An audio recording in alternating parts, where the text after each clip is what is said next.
شیخ الاسلام کی یہ آغاز کردہ منہاج القرآن، یہ تحریک آنن فانن لاہور کی سرزمین سے آگے بڑھتے ہوئے پورے پاکستان تک، اور پھر پورے پاکستان سے آگے بڑھتے ہوئے پوری دنیا تک، تعجب کی بات یہ ہے کہ آج ہم 30 سال کے بعد کاؤنٹ کر رہے ہیں، لیکن حقیقت یہ ہے کہ اگر اب سے 15 سال پیچھے بھی اگر چلے جاتے ہیں ہم 95، بلکہ میں آپ کو بتاؤں، مجھے اچھی طرح یاد ہے 89 اور 90 میں بھی اگر ہم دیکھیں گے تو الحمدللہ ادارہ منہاج القرآن کے برانچز اور اس کے آفیسز دنیا کے تقریباً 90 ممالک میں قائم ہو چکے تھے۔ اب سے تقریباً قریب 20 سال پہلے ادارہ منہاج القرآن کے 90 ممالک، اور اس کی یہ مقبولیت اور یہ تیز ترین جو ترقی رہی ہے اس کی وجہ کوئی اور نہیں، شیخ الاسلام کا جو نئے انداز میں فکر تھی، یعنی دین اسلام کو جدید انداز میں پیش کرنا، اور یہ امت مسلمہ کے لیے یہ ثابت کرنا کہ دین اسلام ہر زمانے میں قابل عمل دین ہے۔ احوال کے متغیر ہونے، تہذیبوں کے متغیر ہونے، زمانوں کے متغیر ہونے اور علاقوں کے متغیر ہونے کی وجہ سے دین اسلام یہاں پر قابل عمل ہے اور یہاں پر قابل عمل نہیں ہے، اس زمانے میں قابل عمل ہے یا اس زمانے میں قابل عمل نہیں ہے۔ یہ جو فکر جو دیگر مذاہب کے ساتھ، اور یہ جو مسئلہ دیگر مذاہب کو درپیش ہوتا ہے، اللہ تبارک و تعالیٰ کے فضل و کرم سے آقائے نامدار صلی اللہ علیہ وسلم نے جو ہم کو یہ دین عطا فرمایا ہے وہ یقیناً قیامت تک کے لیے کافی ہے، اور کسی زمانہ اور کسی مکان، کوئی زمان یا کوئی مکان اس کو اپنے گھیرے میں نہیں گھیر سکتا ہے۔ حضور اکرم صلی اللہ علیہ وسلم کا ارشاد مبارک ہے، ارسلت الی الخلق کافہ، میں سارے مخلوقات کی طرف بھیجا گیا ہوں، سو کوئی زمانہ اس سے نہیں بچ سکتا ہے۔ لیکن دور حاضر میں ایک تنگی ذہن کی وجہ سے یا فرسودہ سوچ کی وجہ سے لوگ اپنے دین کو، بیشتر مسلمان اپنے دین کو دنیا کے سامنے صحیح ڈھنگ سے پیش نہیں کر سک رہے تھے۔ شیخ الاسلام نے جس جدید انداز میں دین کو پیش کیا اور بتایا کہ قرآن وہی ہے کلام اللہ، اور احادیث مبارکہ آقا صلی اللہ علیہ وسلم کی جو فرامین ہے وہی فرامین ہے، پر اس پر عمل، اس کے اندر جو معانی نکالے جاتے ہیں، اس کے اندر جو طریقہ کار بتایا جاتا ہے وہ ہر زمانے کے لیے قابل قبول ہے، اور اس وجہ سے دنیا کے ہر کونے میں یہ تحریک کامیاب ہوئی، نہ صرف عجم کے علاقے میں بلکہ عرب کے علاقے میں، اور آگے بڑھتے ہوئے پھر یورپ اور امریکہ وغیرہ یہ علاقوں میں بھی منہاج القرآن کو زبردست مقبولیت حاصل ہوئی۔ اور 30 سال کا عرصہ گزرا، اب 31واں سال چل رہا ہے ادارہ منہاج القرآن کا، یہ 31واں سال چل رہا ہے، اور یہ پوری دنیا کے اندر تیزی کے ساتھ فروغ پائے جانے والی دنیا کی سب سے بڑی تنظیم بن چکی ہے، جو نان گورنمنٹل ہے، یہ غیر سرکاری، یہ ایسی تنظیم ہے، غیر سرکاری ایسی تنظیم ہے جو دنیا کی سب سے بڑی تنظیموں میں، آج اسلامی تنظیموں میں سب سے بڑی تنظیم میں اس کا نام لیا جاتا ہے۔ الحمدللہ ادارہ منہاج القرآن کے تحت بہت سارے کام کیے جاتے ہیں، جیسا کہ حضور اکرم صلی اللہ علیہ وسلم کا ارشاد مبارک ہے، لا یقوم بدین اللہ الا من احاطہ من جمیع جوانبہ، کہ اللہ کے دین کو لے کر وہی شخص اٹھے گا جو اس کے ہر جہت پر کام کرے گا، دین کے ہر جہت پہ کام کرنے والا ہی لے کر اٹھے گا۔ تو شیخ الاسلام پروفیسر ڈاکٹر محمد طاہر القادری صاحب کی جیسا ہمہ جہت شخصیت ہے کہ ہر میدان میں وہ کام کر رہے ہیں، اسی طرح سے منہاج القرآن جو تنظیم ہے وہ تنظیم بھی ہمہ جہت تنظیم ہے، اور تقریباً ہر میدان میں یہ تنظیم کام کر رہی ہے، تعلیم سے لے کر اخلاقیات سے لے کر پھر امن سے لے کر ویلفیئر سے لے کر جتنے جہات ہم بیان کریں گے جو امت مسلمہ بالخصوص اور بالعموم ساری انسانیت کو آج ضرورت ہے، ہر پلیٹ فارم پر ادارہ منہاج القرآن کام کر رہا ہے۔ الحمدللہ تعلیم کے میدان میں ادارہ منہاج القرآن اپنے جھنڈے گاڑ چکا ہے، دنیا بھر کے اندر آج اگر اس کے باضابطہ مسلمہ ریکگنائزڈ اسکول بالکل جدید اور عصری انداز کے اندر اگر دیکھیں گے تو اس کے 600 سے زیادہ اسکولز قائم ہو چکے ہیں، 42 سے زیادہ کالجز اس کے قائم ہیں الحمدللہ، جس میں 22 ڈگری کالجز ہے، اور الحمدللہ اسی طرح اب ہندوستان کے اندر بھی مختلف علاقوں میں یہ تنظیم اپنا کام کر رہی ہے، اور مختلف علاقوں میں اس کے برانچز پڑھ رہے ہیں۔ اس کے تعلیمی ادارے لندن میں کے اندر موجود ہے، اس کے تعلیمی ادارے جرمنی کے اندر موجود ہے، اور مختلف علاقوں میں یہ سارے اس کے ادارے موجود ہے۔ حضرات گرامی الحمدللہ آج ہم دیکھ رہے ہیں کہ ہندوستان کے اندر تیزی سے کام فروغ پا رہا ہے۔ ساری دنیا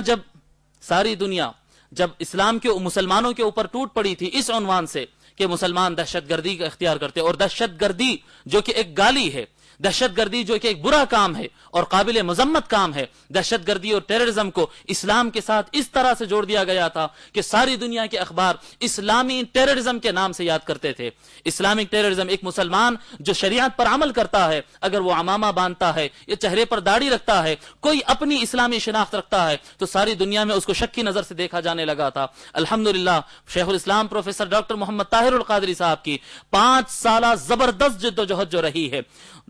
2005 سے لے کر اب تک کی مسلسل جو جد و جہد رہی ہے امن کے عنوان سے، اس کا ایک زبردست موقع اس وقت آیا جب شیخ الاسلام نے لندن میں ایک زبردست پریس کانفرنس، عالمی پریس کانفرنس کے اندر شیخ الاسلام نے اپنا فتویٰ لانچ کیا جو 600 صفحات پر مشتمل فتویٰ تھا، 600 صفحات پر مشتمل فتویٰ جو رد دہشت گردی پر تھا، اگینسٹ ٹیررزم تھا، اور اس میں انہوں نے ثابت کیا کہ دہشت گردی یہ اسلام کا وطیرہ نہیں ہے، یہ اسلام کا طریقہ نہیں ہے، دہشت گرد کا اسلام سے کوئی تعلق نہیں ہے، اور جو معصومین کو قتل کرنے والے ہوتے ہیں، بم بلاسٹ کرنے والے ہوتے ہیں، زمین پر خون خرابہ کرنے والے ہوتے ہیں، لوگوں کو ڈرانے اور دھمکانے والے ہوتے ہیں، ان کا اسلام سے کوئی تعلق نہیں، یہ بے دین ہوتے ہیں، یہ بے دین ہوتے ہیں۔ دین اسلام امن کا مذہب ہے، دین اسلام امن کا علمبردار ہے، اور حق تو یہ ہے کہ دنیا میں امن قائم ہوا ہی اسلام کی وجہ سے۔ شیخ الاسلام نے اپنے فتویٰ کو اس طرح سے شائع کیا، جگہ جگہ بعض علاقوں سے لوگ مخالفتیں کیے ہیں، لیکن شیخ الاسلام کا ایک جملہ بڑا پیارا لگا۔ شیخ الاسلام کا ایک جملہ میں اس من میں سنا تھا کہ جو مخالفت کرتے ہیں فتوے سے متعلق، جو لوگ اس کے خلاف بولتے ہیں یا کوئی اور بات سے متعلق، یعنی شیخ الاسلام کی جو جد و جہد ہے امن قائم کرنے کے لیے، اس سے متعلق جو لوگ بھی بولتے ہیں، کرتے ہیں، چیدہ کوششیں کرتے ہیں، لوگ تو اس سے متعلق دنیا کے بعض علاقوں میں پریس کانفرنسز کیے ہیں کہ شیخ الاسلام جہاد کو بند کرا رہے ہیں، وہ کر رہے ہیں، یہ اسلام کے خلاف ہے، قرآنی تعلیمات کے خلاف ہے، اس طرح کے جو مخالف اسلام ہے در حقیقت، لیکن اپنے آپ کو اسلام کا نمائندہ بتا کر قادری صاحب کی مخالفت کرنا چاہ رہے تھے۔ شیخ الاسلام کا بڑا پیارا جملہ ہے، شیخ الاسلام نے کہا ہے کہ لوگوں تم غور کرو کہ میں نے 600 صفحات لکھے ہیں رد دہشت گردی پر، جی یہ جو غلط تصور جہاد تھا اس کے رد میں، غلط تصور جہاد اور دہشت گردی اور ٹیررزم کے رد میں 600 صفحات میں نے لکھے ہیں۔ دنیا بھر کے کونے کونے میں بعض حضرات جو اس نظریے کے قائل تھے وہ مخالفت زبانی تو کرتے ہیں، لیکن کسی کی مجال نہیں ہوئی آج تک کہ 600 صفحات کا رد کوئی 16 صفحات میں کر سکے۔ یہ عظیم بات ہے کہ کوئی اس کے خلاف قلم ہی نہیں اٹھا سکا، اور کیوں نہ ہو، کس کے قلم سے لکھی گئی کتاب ہے، کس کے جمع کردہ یہ کتاب ہے۔ الحمدللہ شیخ الاسلام پروفیسر ڈاکٹر محمد طاہر القادری صاحب جو کہ ماہر قانون بھی ہے، اور ایم اے کے ساتھ وہ LLB بھی کیے ہوئے ہیں، ماہر قانون بھی ہے۔ شیخ الاسلام پروفیسر ڈاکٹر محمد طاہر القادری صاحب کی شخصیت جو ابتدا میں وہ لاء کے پروفیسر اور لیکچرر بھی رہ چکے ہیں۔ شیخ الاسلام فرماتے ہیں کہ الحمدللہ میرے کئی شاگرد، بے شمار شاگرد ایسے بھی ہیں اس وقت جو سپریم کورٹ میں ججز کے فرائض انجام دے رہے ہیں۔ جب اتنی بڑی جو سپریم کورٹ کے ججز کا استاد ہو، سو اس کی لکھی ہوئی کتاب کو بھلا دنیا کے اندر کون چیلنج کر سکے۔ الحمدللہ قرآن و سنت کے آیات اور احادیث مبارکہ سے استدلال اور اس کی روشنی میں لکھی گئی یہ کتاب کا آج تک دنیا کے اندر کوئی جواب نہیں ہے۔ جو لیتا ہے تو تسلیم ہی کرنا ہوتا ہے، مخالفت بھی اگر کرنا ہو تو ہواؤں میں مخالفت کی جا سکتی ہے، تحریر کے ذریعے مخالفت نہیں کی جا سکتی ہے۔ اور الحمدللہ شیخ الاسلام کے باقی کتابوں کا بھی یہی حال ہے۔ شیخ الاسلام پروفیسر ڈاکٹر محمد طاہر القادری صاحب ویلفیئر پہ بہت زیادہ اہمیت دیتے ہیں۔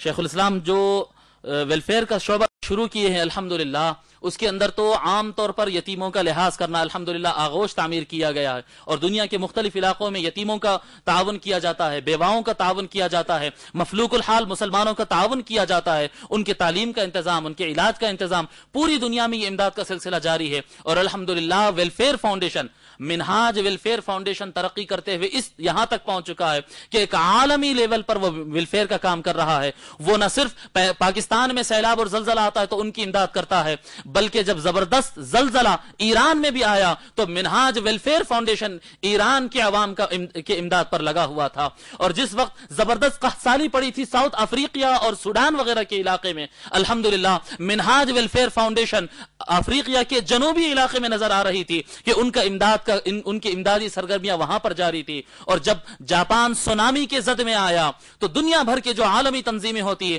جو گورنمنٹ ایڈڈ تنظیمیں ہوتی ہے, جس لیول پر سرکاری تنظیمیں اور ممالک کام کر رہے تھے سونامی سے بچانے کے لیے اور سونامی سیلاب کے متاثرین کے بچاؤ اور ان کے راحت کے کام کر رہے تھے, وہاں پر الحمدللہ منہاج ویلفیئر کے فاؤنڈیشن جاپان کے اندر نظر آ رہے تھے, وہ انسانیت کی خدمت کا کام کر رہے تھے. الحمدللہ ویلفیئر ڈپارٹمنٹ کا کیا کہنا, ساری دنیا کے اندر اس کی خدمات جاری ہے. پھر آگے بڑھتے ہیں شیخ الاسلام پروفیسر ڈاکٹر محمد طاہر القادری صاحب کی تألیفات کی طرف, جو آج کا ہمارا اصل مضمون ہے. شیخ الاسلام پروفیسر ڈاکٹر محمد طاہر القادری صاحب دامت برکاتہم العالیہ اپنی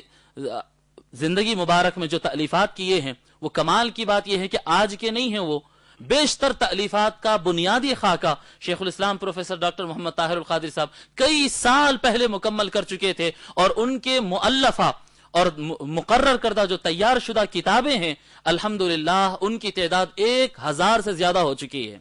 میں 1000 رسالوں کو ملا کر نہیں کہہ رہا ہوں کہ چھوٹے چھوٹے جو رسائل ہوتے ہیں ان کو ملا کر 1000 کی تعداد ہوتی ہے, نہیں, شیخ الاسلام 1000 کتابیں تألیف کیے ہیں. اب اس کے اقتباسات لے کر, اس کے شعبے لے کر, بعض چیزیں لے کر لوگ چھاپ لیتے ہیں, تنظیمات چھاپتے ہیں پبلک کے افادے کے لیے, تاکہ چھوٹی کتابیں ہوں, کم قیمت میں دستیاب ہو, اس لیے اس کے کیا کہتے ہیں اس کے بعض اجزاء کو چھاپا جاتا ہے, یہ الگ بات ہے. لیکن شیخ الاسلام پروفیسر ڈاکٹر محمد طاہر القادری صاحب 1000 سے زیادہ کتاب تألیف فرمائے ہیں, 1000 سے زیادہ کتب کے انہوں نے تألیف فرمائی ہیں.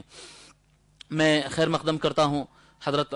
العلامہ مولانا سید شاہ قاضی اعظم علی صوفی صاحب دامت برکاتہم العالیہ, صدر جمعیت المشائخ کل ہند جمعیت المشائخ, میں اور جو آج ہمارے محفل کے صدر بھی ہیں, میں ان کا استقبال کرتا ہوں, وہ تشریف لائیں. حضرات گرامی, الحمدللہ پروفیسر ڈاکٹر محمد طاہر القادری صاحب کے 1000 تصانیف ہے, جس میں آپ تعجب کریں گے کہ الحمدللہ زمانے حال میں یہ جتنے کمپیوٹر آپریٹرز ہوتے ہیں اور جتنے شیخ الاسلام کے شاگرد ہوتے ہیں جن کا کام ہوتا ہے تخریج کرنا, یہ ایک غلط فہمی ہے لوگ کے اندر. لوگ یہ سمجھتے ہیں کہ شیخ الاسلام کے ساتھ علماء کی ایک بڑی جماعت ہے, اور وہ علماء جو ہوتے ہیں وہ پوری کتاب لکھ دے کے وہ لا کر شیخ الاسلام کے سامنے رکھ دیتے ہیں. جی, علماء کی ایک جماعت ہے, ماشاءاللہ طاہر القادری صاحب کی کیا چیز کی کمی ہے بھائی, ان کے پاس تو علماء کی ایک جماعت ہے, پوری کتاب لکھ کے سامنے لا کے رکھ دیتے, انہوں ایک نظر دیکھ کر اس کو اوکے کر دیتے ہیں تو وہ کتاب ان کے نام سے چھپ جاتی ہے. یہ بالکل غلط بات ہے, یہ بالکل غلط بات ہے, یہ بالکل غلط بات ہے. میں ایسے افراد سے, مجھے جب یہ بات پہنچی اور مجھے بھی ایسا ہی اندازہ ہونے لگا کہ اتنی تیز رفتار سے کون لکھ سکتا ہے کتابیں. جی, ہر مہینے میں ایک آدھ کتاب آ جا رہی, 600 صفحات 800 صفحات کی نئی کتاب آ جا رہی, ایسے کیسے ہو سکتا ہے اتنی رفتار. تو میں بھی ایسے ہی سمجھنے لگا, پر الحمدللہ شیخ الاسلام کے ساتھ جو سال ہا سال افراد رہے ہیں, سال 2 سال کی بات نہیں, سال ہا سال جو افراد رہے ہیں ان کی خدمت میں رہے, میں ان سے بات کیا کہ بتاؤ شیخ الاسلام لکھتے کیسا ہے, ان کا طریقہ کار کیا ہے. تو بنیادی بات یہ ہے کہ شیخ الاسلام 1000 سے زیادہ کتابوں کا مین خاکہ بنا چکے ہیں, اور اس کے مطابق احادیث وہی سلیکٹ کرتے ہیں,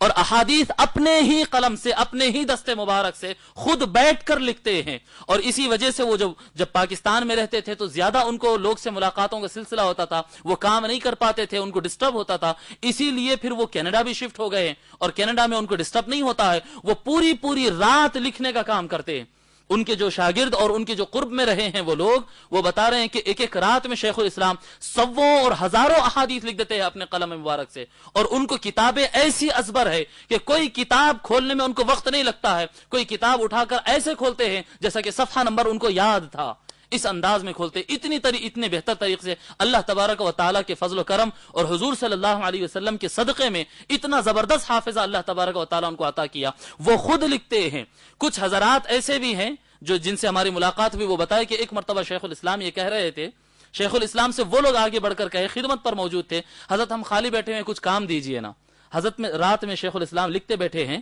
تو لوگ آ کر ان سے کہے, جو نوجوان جو خدمت میں تھے, نوجوان تو نہیں, بڑی عمر کے آدمی ہیں, 40-45 سال کے آدمی, وہ کہے کہ حضرت کچھ خدمت کے لیے موقع دیجئے نا, ہم دونوں خالی بیٹھے ہوئے, کچھ حکم فرمائے, ہم آپ کا ساتھ دیتے ہیں. تو شیخ الاسلام فرمائے, ایک پیپرز کا ایک کٹا نکالے جو اپنے دستے مبارک سے وہ لکھے تھے, اور فرمائے کہ اس کے اوپر جو حدیث نمبرز ہے وہ کتابوں کے ریفرنسز کے حساب سے ہے, اس کو سیریل نمبر بننا ہے کیونکہ اپنی نئی کتاب بننا ہے. جی, بخاری کیا کہتے ہیں حدیث نمبر فلاں, مسلم حدیث نمبر فلاں, طبرانی حدیث نمبر فلاں, یہ نمبرنگ ہے, اس کو اپنے کو سیریل نمبر میں ڈالنا ہے, 1 2 3 4 5 پورا کرنا ہے اس کو. سو کتاب وہ کیا کہتے ہیں وہ اٹھا کر پیپرز کا کٹا جو ان کے ہاتھ سے لکھا ہوا تھا وہ اٹھا کر ان کے ہاتھ میں دے دیے، بیٹے اس کو نمبرنگ کر دو. تو وہ صاحب کہتے ہیں کہ میرے ایک ساتھی کیے جو زیادہ بڑھ کے جا رہے تھے، اجازت کچھ کام دو، وہ کر کے پھر آہستہ سے رستہ دیکھنے لگے. جیسے شیخ الاسلام کی نظر نہیں پڑ رہی تھی تو وہ نکل گئے. پھر رات بھر بیٹھ کر میں لکھا. وہ بتا رہے تھے کہ شیخ الاسلام جو 2 دن 3 دن کے اندر ترتیب دیے تھے وہ 2500 سے زیادہ حدیثیں تھی. ہم کو اندازہ نہیں تھا کہ شیخ الاسلام کیا لکھے ہوں گے، نمبرنگ کر لیں گے. تو 2500 نمبر ڈالتے ڈالتے ہم لوگ تھک گئے، پین سے 2500 نمبر ڈال کر DTP کے لیے بھیجانے کا. تو شیخ الاسلام ہر کام اپنے ہاتھ سے کرتے ہیں. یہ الگ بات ہے کہ جو فائنل تخریج ہوتی ہے، یعنی اس کے اندر کیا ہوتا ہے، باب لکھنا ہے، چیپٹر لکھنا ہے، حدیث نمبر ڈالنا ہوتا ہے، سو یہ ان کے شاگرد کرتے ہیں. پھر ان کے شاگرد جو وہاں پر موجود ہوتے ہیں، شیخ الاسلام اپنی جگہ سے نہیں اٹھتے. وہ کہتے ہیں کہ بیٹے فلاں کی کتاب لاؤ، یہ کتاب میں سے یہ حدیث لکھو، فلاں کتاب لے کر آؤ، فلاں کتاب لے کر آؤ. اس بات پر وہ خدمت میں موجود رہتے ہیں. شیخ الاسلام کے خادم ضرور رہتے ہیں، پروف ریڈنگ کرنے کے لیے خادم موجود رہتے ہیں، DTP کرنے کے لیے خادم موجود رہتے ہیں، اس کی پیپر کی کوالٹی وغیرہ چیک کرنے کے لیے خادم ضرور موجود رہتے ہیں. لیکن شیخ الاسلام کتاب خود سے لکھتے ہیں. شیخ الاسلام یہ انداز غلط ہے، یہ انداز غلط ہے کہ شیخ الاسلام کے پاس. اور بڑی اچھی بات ایک میرے ہمارے برادر عزیز محترم رانا محمد ادریس صاحب دامت برکاتہم، جو کیا کہتے ہیں انٹرنیشنل دعوت و ارشاد کے ناظم بھی ہے. رانا محمد ادریس صاحب سے ایک مرتبہ میں ذکر کیا تھا کہ بعض لوگ ایسے کہہ رہے ہیں کہ شیخ الاسلام اپنے شاگردوں سے کتابیں لکھاتے ہیں. تو وہ مسکرا کر، پلین میں سفر کر رہے تھے، ہم لوگ دلی جا رہے تھے، تو وہ مسکرا کر پلٹ کر بولے ٹھیک ہے، بہت اچھی بات ہے نا بھائی، وہ جو حضرات بولتے ہیں ان کو بولو کہ وہ اپنے شاگردوں سے لکھا لے. جی اگر شاگرد ہی لکھتے ہیں تو پہلی بات تو یہ ماننا پڑے گا کہ واہ شیخ الاسلام کیا شاگرد پیدا کیے ہیں آپ. جی اتنے زبردست شاگرد بھی کسی نے پیدا کیے ہیں، اس لحاظ سے بھی دیکھا جائے. اور پھر اگر شاگرد ہی لکھ رہے ہیں تو شیخ الاسلام جس طرح اپنے شاگردوں سے لکھا رہے ہیں، کوئی آدمی اپنے شاگردوں سے ایسے لکھا کر بتا دے. یہ کام بھی ہم بالعموم عام علماء سے نہیں ہوتا ہے. بڑے علماء تو اپنی جگہ ہے، ان کا مرتبہ ہے اور وہ ان سے ہو سکتا ہے، پر بالعموم یہ بات نہیں کہی جا سکتی ہے کہ کوئی عالم عام طور پر جو عام علماء ہوتے وہ یہ بھی دعویٰ نہیں کر سکتے کہ ہم اپنے شاگردوں کے ذریعے بھی یہ کتابیں لکھوا کر بتا دیں گے. شیخ الاسلام پروفیسر ڈاکٹر محمد طاہر القادری صاحب جو 1000 کتاب تقریباً تألیف کر چکے ہیں، اس میں سے 416 کتابیں چھپ کر منظر عام پر آ گئی ہیں. 416 کتابیں چھپ کر منظر عام پر آ گئی ہے اور تقریباً 150 کتاب ہندوستان کے اندر ری پرنٹ ہو چکے ہیں. اور الحمدللہ منہاج کے پلیٹ فارم سے تقریباً ہر مہینہ ایک دو کتابیں الحمدللہ چھپ رہی ہے. انشاءاللہ تعالی ہم پوری کوشش کرتے ہیں. کتابیں سووں میں کتابیں ہیں. اگر ہم ہر مہینہ 1-2 کتابیں بھی اگر چھاپتے چلے جائیں گے تب بھی ہم کو کئی سال لگیں گے ٹارگٹ پورا کرنے کے لیے. 416 جو کتابیں شیخ الاسلام کے اس وقت چھپی ہوئی ہیں، اس کے اندر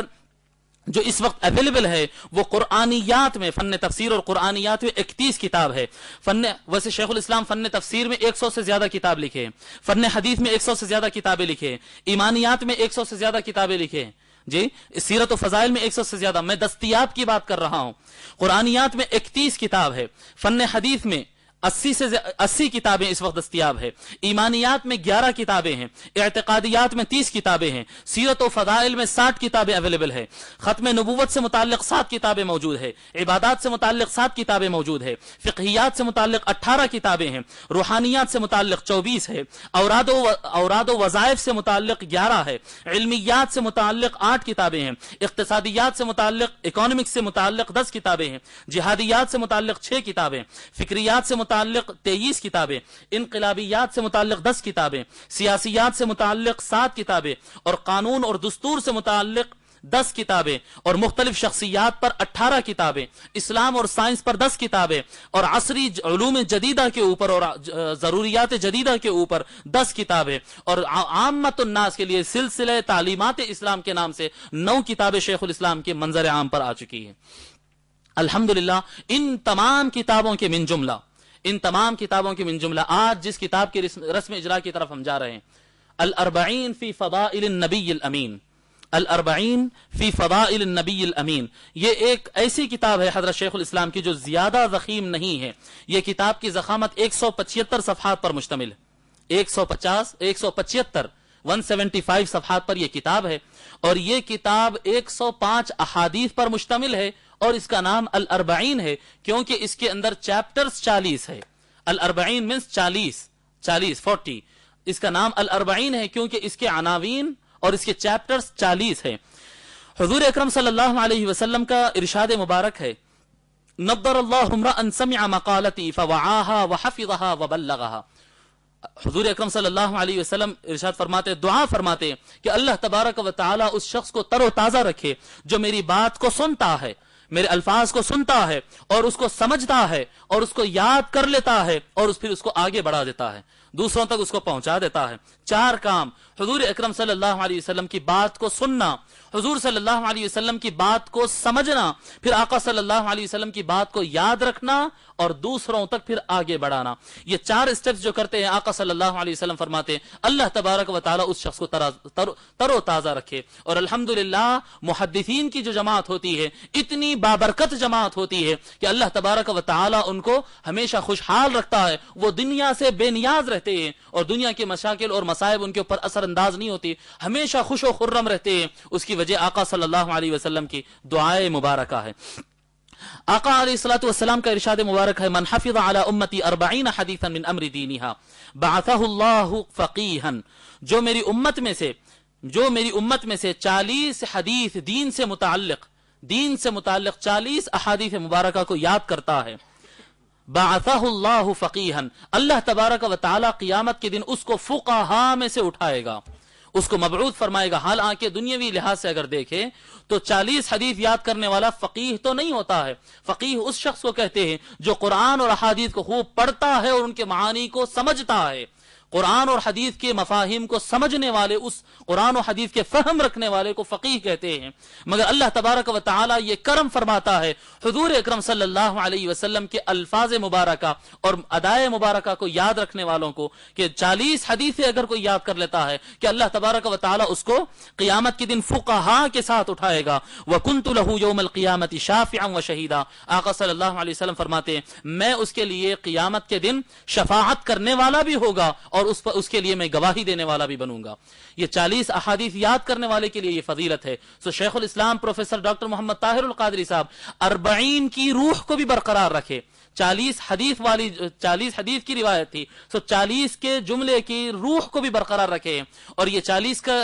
یعنی عدد تو بڑا متبرک ہے، 40 کا عدد بڑا متبرک ہے اوراد و وظائف کے لیے اور مجاہدہ کے لیے۔ بزرگان دین جو چھلے لگایا کرتے تھے 40 کے دن کے ہوتے ہیں، اور حضور اکرم صلی اللہ علیہ وسلم جو غار حرا میں تشریف فرما ہوتے اللہ تبارک و تعالی کو منانے کے لیے، جو بعثت سے قبل کی بات ہے، اعلان نبوت سے قبل کی بات ہے، سو حضور صلی اللہ علیہ وسلم کبھی کبھار 1 دن، کبھی کبھار 3 دن اور کبھی کبھار 7 دن، اور کبھی ایسا ہوتا ہو جو میکزیمم روایت ملتی ہے کہ آقا صلی اللہ علیہ وسلم اپنے گھر سے غار حرا کے اندر خدا کو منانے کے لیے میکزیمم جو عرصہ گزارے ہیں، وہ روایت ملتی ہے کہ غار حرا میں سب سے زیادہ 40 دن آقا صلی اللہ علیہ وسلم گزارے ہیں۔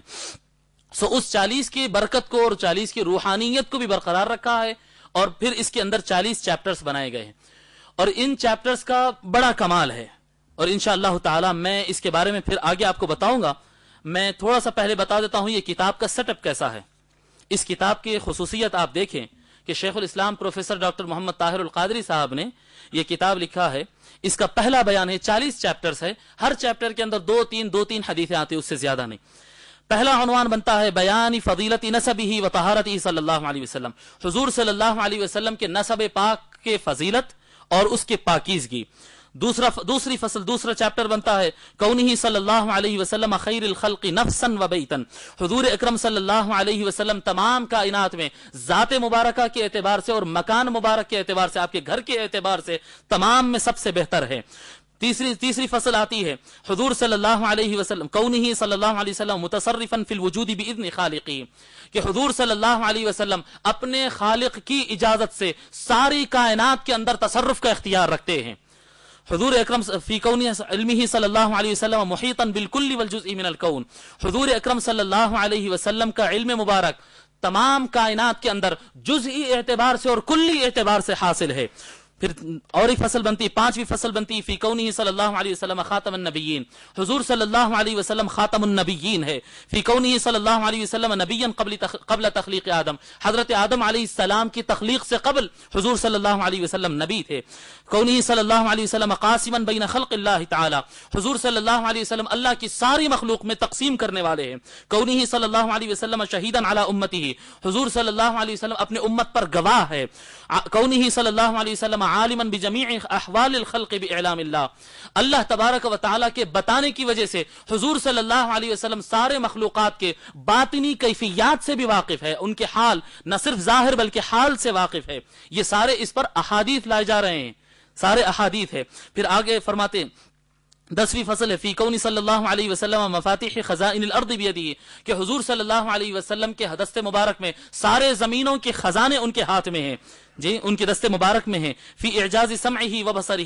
حضور صلی اللہ علیہ وسلم کی سماعت اور بصارت کی اعجاز کیا ہے کہ آقا صلی اللہ علیہ وسلم کہاں تک سنتے ہیں، کہاں تک دیکھتے ہیں، حضور صلی اللہ علیہ وسلم کے بیان کے معجزے کے بارے میں، ان کے گفتگو کے معجزے کے بارے میں، فی عصمت اللہ لہ من الناس، حضور صلی اللہ علیہ وسلم کی حفاظت جو اللہ نے کیا ہے اس سے متعلق 13ویں فصل۔ 14ویں فصل حضور کونہ صلی اللہ علیہ وسلم شافعا و مشفعا، حضور صلی اللہ علیہ وسلم شفاعت کرنے والے ہیں اور ان کی شفاعت کی قبول ہونے کی گارنٹی ہے، کونہ صلی اللہ علیہ وسلم صاحب المقام المحمود، حضور صلی اللہ علیہ وسلم کو اللہ تبارک و تعالی اعلیٰ ترین اعزاز مقام محمود عنایت فرمائے گا، کونہ صلی اللہ علیہ وسلم امام الانبیاء یوم القیامہ، قیامت کے دن وہ سارے انبیاء کے امام ہوں گے، کونہ اکثر الانبیاء تبعا، سارے نبیوں میں سب سے بڑی امت رکھنے والے ہوں گے، بیان العفو عن آدم بواسطۃ النبی صلی اللہ علیہ وسلم، حضرت آدم علیہ السلام کو معافی حضور صلی اللہ علیہ وسلم کے واسطے سے ملی ہے، بیان اسلام قرینہ من الجن، حضور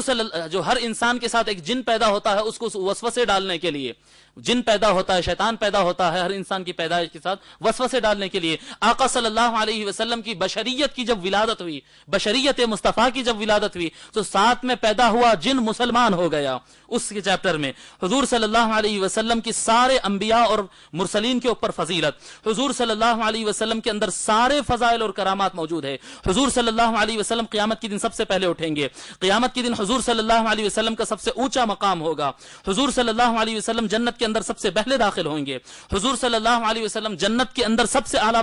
مقام رکھیں گے، حضور صلی اللہ علیہ وسلم کے مبارک نام کیسے ہوں گے، حضور صلی اللہ علیہ وسلم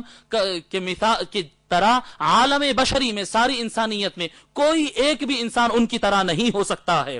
29ویں فصل ہے جہد الصحابہ لغایت تعظیمہ، حضور صلی اللہ علیہ وسلم کی تعظیم کرنے کے لیے صحابہ کتنی جد و جہد کرتے تھے۔ 30ویں فصل ہے حالت الصحابہ من الفرح برؤیتہ، حضور صلی اللہ علیہ وسلم کو دیکھ کر صحابہ کی کیا حالت ہوتی تھی خوشی کے مارے، حضور صلی اللہ علیہ وسلم سے صحابہ سوال نہیں کرتے تھے، ان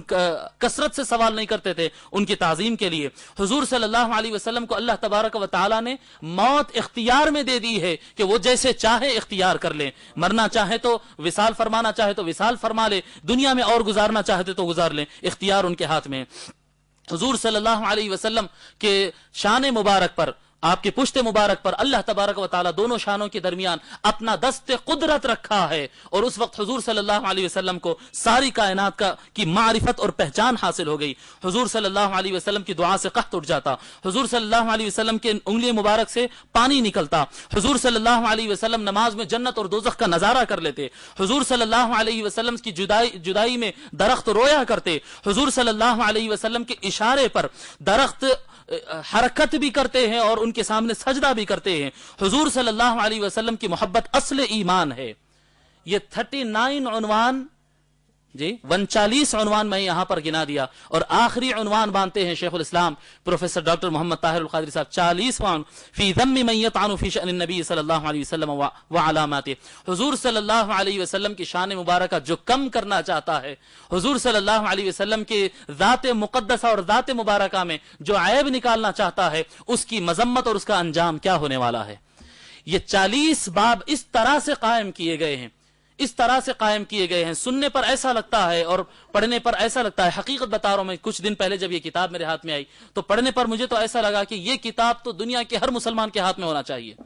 اور ہر اہل سنت والجماعت کے ہاتھ میں ہونا چاہیے۔ جب یہ کتاب کسی کے ہاتھ میں آ جائے تو اب آپ اندازہ کریں، میں کسی کا تذکرہ نہیں کروں گا، جتنی قسم کے بد عقیدگیاں حضور صلی اللہ علیہ وسلم کی ذات مبارکہ کی طرف لوگ کرتے ہیں اور لوگوں کو گمراہ کرنے کی کوشش کرتے ہیں ذات مبارکہ سے متعلق، دیگر ذیلی باتوں کی بات نہیں کر رہا ہوں، ذات مصطفیٰ سے متعلق جو غلط فہمی ہو سکتی ہے اس کا ازالہ اس کتاب کے اندر موجود ہے، اور عقیدہ اہل سنت والجماعت کے درست ہونے کا ثبوت اس کے اندر موجود ہے۔ اور یہ کتاب اگر کسی کے ہاتھ میں ہو، یہ کتاب اگر کسی کے ہاتھ میں ہو تو میں نہیں سمجھتا ہوں کہ پھر کوئی دکھنے والا یا نہیں دکھنے والا شیطان اس کے قریب آ سکتا ہے۔ کم سے کم دکھنے والا تو بالکل نہیں آ سکتا ہے کہ وہ کتاب کھول دے تو پھر فراری کے سوا کچھ نہیں ہے۔ کیوں؟ اس لیے کہ اس کتاب کی خصوصیت یہ ہے کہ اس میں نہ طاہر القادری صاحب نے اپنی کوئی تشریح شامل کی ہے، نہ کوئی امام نے فرمایا اور علامہ نے بیان کیا، کسی شارح کی شرح اس کے اندر موجود ہے۔ اس کے اندر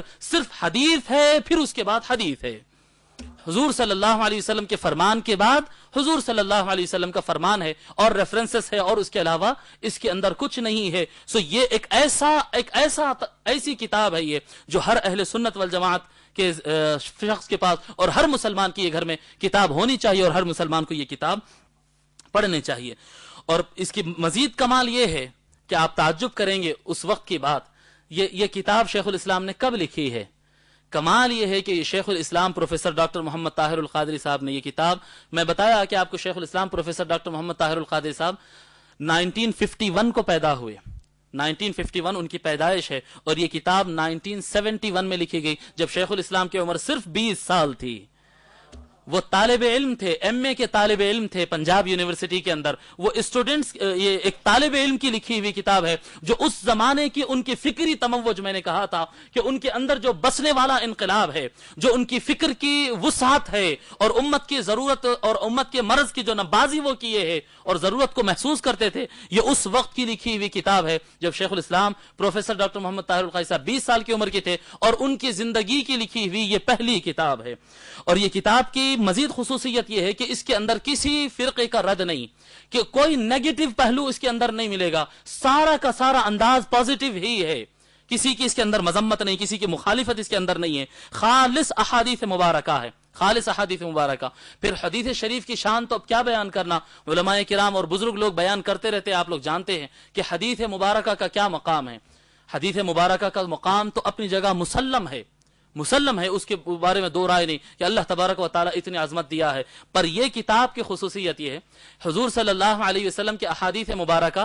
وضو سے متعلق، حضور صلی اللہ علیہ وسلم کے احادیث مبارکہ نکاح و طلاق سے متعلق، رہن سہن سے متعلق، پڑوس اور والدین سے متعلق، فلاں عنوان سے متعلق، فلاں زندگی کا کوئی شعبہ تو حضور چھوڑے نہیں، سارے شعبہ جات سے متعلق۔ یہ کتاب کی خصوصیت 40 فی فضائل النبی الامین، اس کی خصوصیت یہ ہے کہ اس میں ہے شان مصطفیٰ بزبان مصطفیٰ۔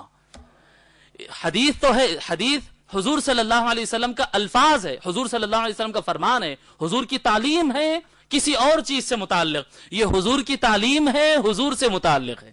یہ کتاب کی خصوصیت ہے، اس کے نہایت بڑے برکات ہے، اور اس کے بڑے برکات ہے۔ اس میں سے ایک چھوٹی سی بات میں آپ کو عرض کر دیتا ہوں کہ شیخ الاسلام پروفیسر ڈاکٹر محمد طاہر القادری صاحب یہ کتاب تالیف فرما رہے تھے، آخری بات عرض کر کے اپنی جگہ لے لیتا ہوں۔ حضور قائد محترم شیخ الاسلام پروفیسر ڈاکٹر محمد طاہر القادری صاحب جب یہ کتاب تالیف فرما رہے تھے اور وہ ایک ایک فصل کر کے لکھتے آگے بڑھ رہے تھے، 21ویں فصل پر جب آئے، 21ویں فصل 21 پر 21ویں فصل پر جب آئے، فصل فی فضیلتہ علی صلی اللہ علیہ وسلم علی سائر الانبیاء والمرسلین، حضور صلی اللہ علیہ وسلم کا سارے انبیاء اور سارے مرسلین، سارے رسولوں اور نبیوں سے اعلیٰ ہونا اور ان کے مقابل میں افضل ہونا، اس چیپٹر کو جب شیخ الاسلام نے لکھا، اس رات شیخ الاسلام کو یہ شرف حاصل ہوا، ان کو یہ شرف حاصل ہوا کہ حضور سرور کائنات صلی اللہ علیہ وسلم نے اپنی زیارت ان کو نصیب فرمائی ہے، اپنی زیارت ان کو نصیب فرمائی ہے۔ اور خواب میں شیخ الاسلام پروفیسر ڈاکٹر محمد طاہر القادری صاحب یہ دیکھتے ہیں کہ حضور صلی اللہ علیہ وسلم نے نہ صرف طاہر القادری صاحب کو زیارت مرحمت فرمائی ہے، بلکہ یہ کرم فرمایا ہے کہ ان کو اذان دینے کی اجازت دی ہے اور نماز جمعہ پڑھانے کی اجازت حضور صلی اللہ علیہ وسلم مرحمت فرمائے۔ یہ کتاب کی بڑی روحانی فضیلتیں ہیں، ویسے تو ہے ہی حدیث شریف، جب حدیث شریف ہے تو پھر کیا کہنے، پھر مزید یہ ہے کہ خصوصی فضائل اور خصوصی برکات بھی اس کے ساتھ ہے۔ اس کتاب کے آج انشاءاللہ تعالی ہم تو ایسے تو کئی کتابیں ہم لوگ چھاپے اور الحمدللہ مارکیٹ میں لائے شیخ الاسلام کے، مگر یہ کتاب جب چھپنا تھا اور جب چھپ رہی تھی تو ہمارے بھائی یہ کتاب چھپ کے تقریباً 1 ہفتے سے زیادہ ہو گیا، بلکہ 10 دن سے زیادہ ہو گیا. ہمارے جو بعض نوجوان ہیں محنت کرنے والے اور کارکن ہیں منہاج القرآن کے، وہ لوگ یہ کہنے لگے کہ مول صاحب اتنی فضائل والی کتاب ایسے ویسے شائع نہ ہو جائے، ایسے مارکیٹ میں نہ آ جائے، شایان شان اس کا استقبال ہونا چاہیے، شایان شان بزرگوں کے ہاتھوں سے